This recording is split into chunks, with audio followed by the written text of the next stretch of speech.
Hey superfans, welcome to MetaFan, the internet's home base for fandom since, right now I guess, since I just said that awesome alternative fact.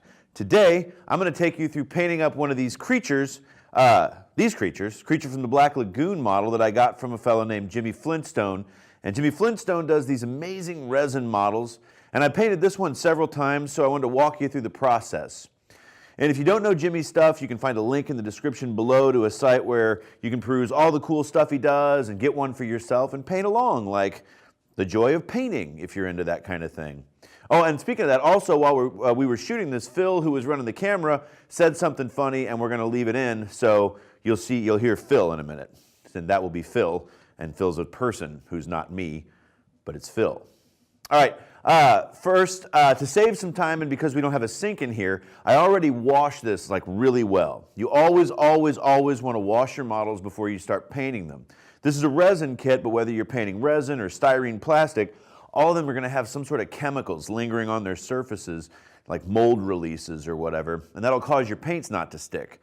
Soap and warm water only. Keep all that other crap under the sink away from them. No easy off or anything. Just sink, warm water, wash. And this one's not primed, but this one's primed. So what I did was, it takes about 24 hours for it to dry. So I'm going to show you how to do some seam removal on this one, and then I actually primed another one that I already did the seam removal on. So I already got that done earlier.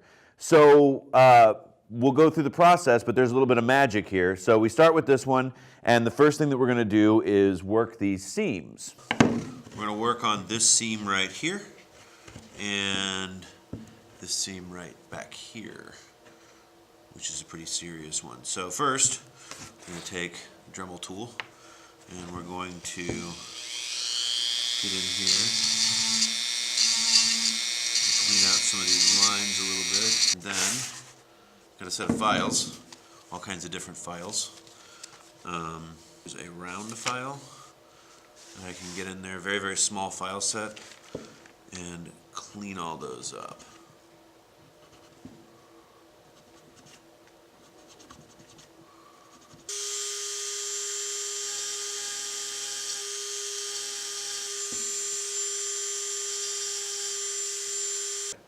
So now we've got this guy ready to go, and we need to airbrush him. So what I'm going to use is some Tamiya flat black Tamiya to cover him with, and I'm going to use some Tamiya acrylic thinner to thin it down. And it's really important that you use a thinner that is made for the paint that you're trying to thin, because if you don't, it almost always turns into curdled milk.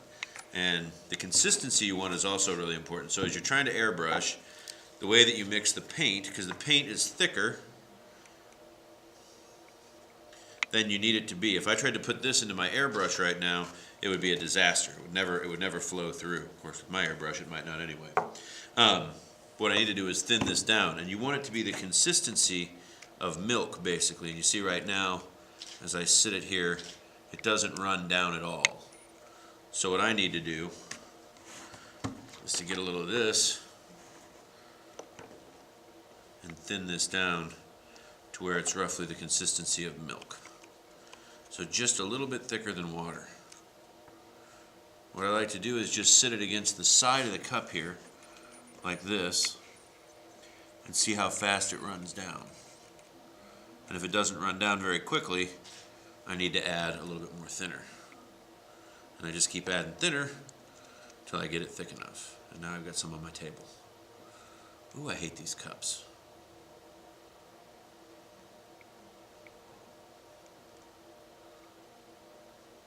There we go. That's a pretty good consistency. What I'm going to do is I'm going to put a little thinner in my airbrush first just to clean it out.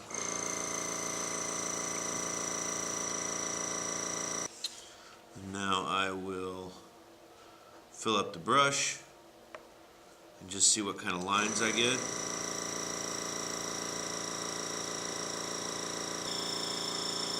I can make a really thin little skinny stream to get inside these details, and I can make a really big wide open stream to paint these larger areas like this pretty quickly.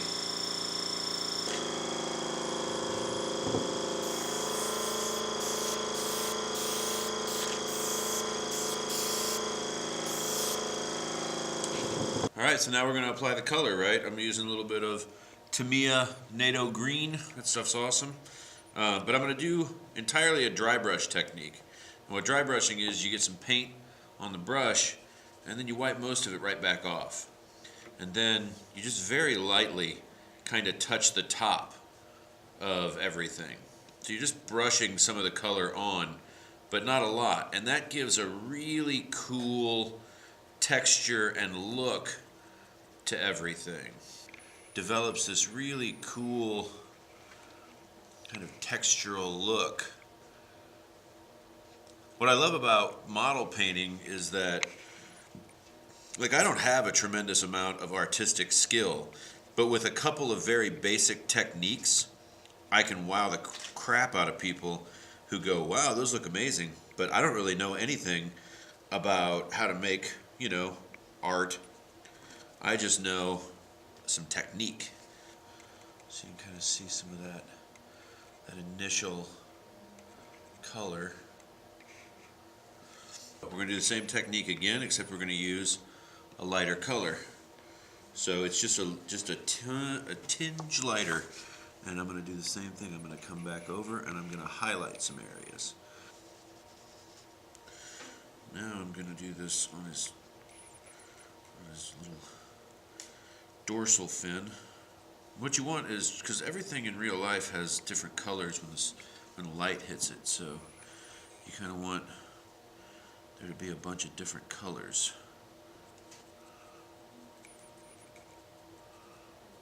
Oop. I hit that thing. I did not want to. Kind of see in here, I'm going to do the same thing. I'm just going to get in here and paint it out. So now there's even more depth starting to come out.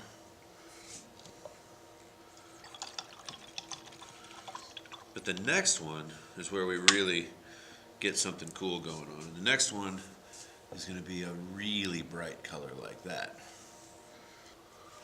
Just a little tiny hint along these edges. And I think this is the process that really makes this kit sing. Whenever you get it right. Because it really helps define these different areas on the model. I also like to do it around his mouth. Just this color ends up looking really good and helping to set the mouth off a lot. And I just try to blend it into the top. It's like Bob Ross for nerds. Yep. This is your world, though. You can do whatever you want. You can have happy little gills. You want Gills to? never hurt anybody. That's right.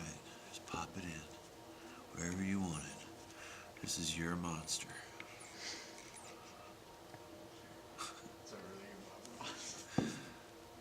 That guy's like catnip to me.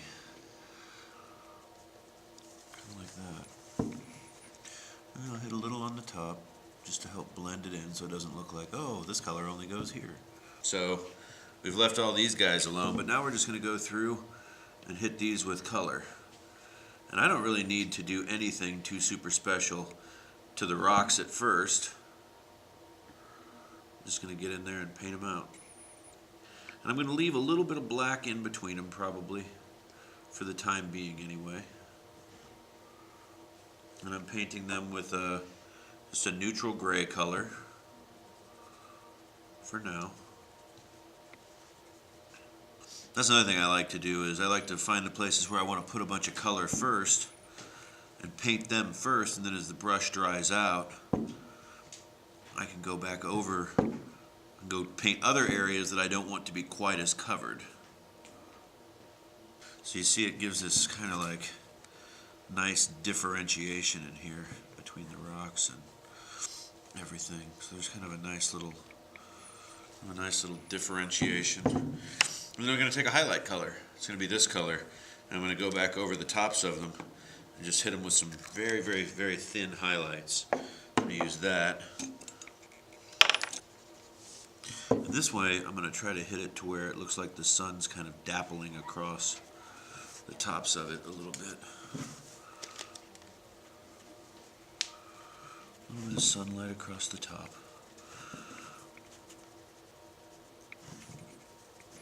Just on the highlights, the high spots on the rocks. Yep, the anchor's going to be next. So, for the anchor,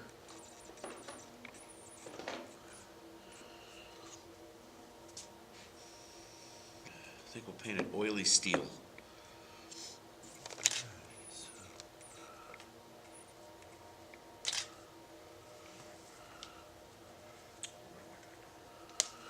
And I'm again just doing a really light brush on this so that some of that holy texture sticks around.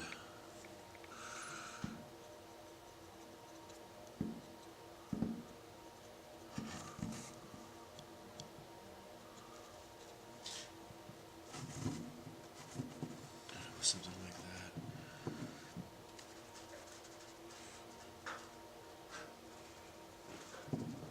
Really thin.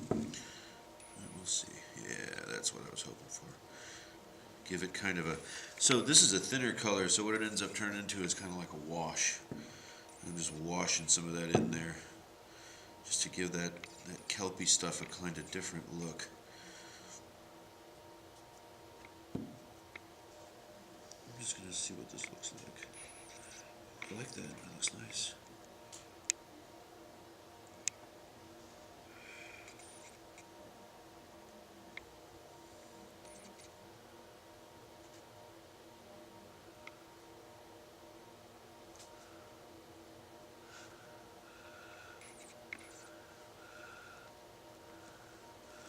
That really adds a layer of, oh look, he's actually alive.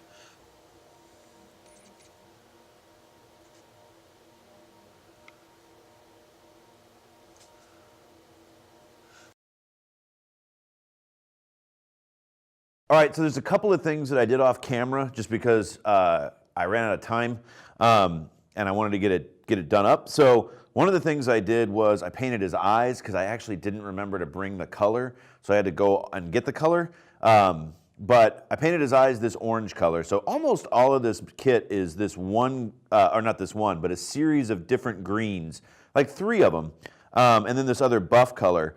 And then you'll notice he's really shiny. There's a variety of ways you can get at that, but what's important is you're going to want to seal your model at the end. You're going to want to make sure that you have something on it to make sure that the paint doesn't come back off. And in this case, I used this Krylon Crystal Clear. Now, a lot of these acrylic coatings will tell you something about whether or not it's got a gloss or a flat finish, but this one actually doesn't say anything. But as you can see, it has like a super glossy finish. Now for this kit, that's a really good thing because obviously he lives in the water. But if you have a kit that doesn't live in the water and you want to not have this super high gloss finish, you have to find a matte finish of some kind. And I usually do, right now I've got 2 coats on this and I let them dry pretty far in between. So I did a coat, let it dry for an hour, did another coat, let it dry overnight. And now I'll hit it with a couple more like that and probably another one the next day just to be safe. Because as you can see here, in transporting him, I actually already have lost a little tiny bit of the color. But anyway, so I will put as I mentioned, I'll put a link to Jimmy's site down below, and I'll put a link to some other model building resources I use. There's all kinds of great ones out there, amazing figure modelers out there. There's some great sites out there. The Universal Monster Army has some great stuff. We'll put a link to that as well.